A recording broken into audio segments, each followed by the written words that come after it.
Yo, mambo vipi? Naitwa Pop Rapper, ni CEO wa Pop Gang, lakini pia ni mhasibu wa wasanii Sumbawanga. Uhusika wangu nimecheza kama mhusika mkuu msaidizi. Kwanza kitu kilichofanya nikubali au nifurahie ni kutokana na ukubwa wa project, watu naoenda kufanya nao. So ilinivutia mimi binafsi kwenda kufanya na ni project yangu kubwa zaidi ambayo sijaifanya.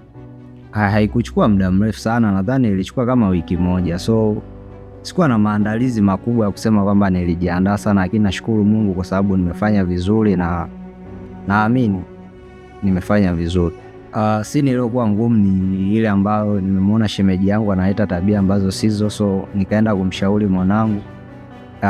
Unajua hata kwenye maisha yetu ya uhalisia waga kuna watu wanakuja hivyo, wakuta labda umeenda kwenye birthday ya mpenzi wako, akaja labda tozi au bisho au ni superstar kama inavyohusiana na sisi pale, akamchanganya demu wa mshikaji au hata demu wako. So hiyo ilikuwa si bora kwangu, yani ile ndo pendwa kwangu.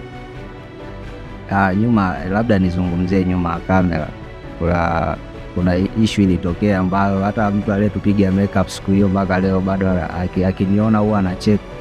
Ni mpenzi ambaye nilikabidhiwa location. So hiyo ilikuwa naomba sana.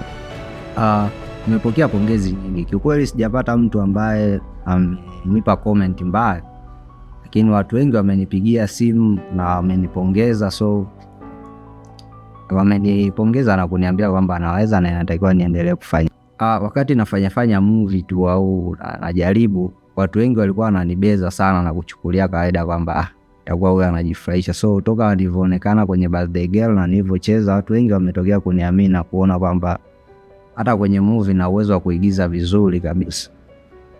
Binafsi nitaendelea kufanya movie, japo sitotoa movie zangu mwenyewe, nitakuwa nafanya tu kama collaboration. So mimi nachowataarifu mashabiki kwamba kuipata Birthday Girl natakuwa uingie YouTube usearch Drana's Movie Birthday Girl. So nadhani itakuja. So tunaomba support, unajua si wengine kwenye masuala ya kuigiza ndo tunaanza, so tunahitaji support yao.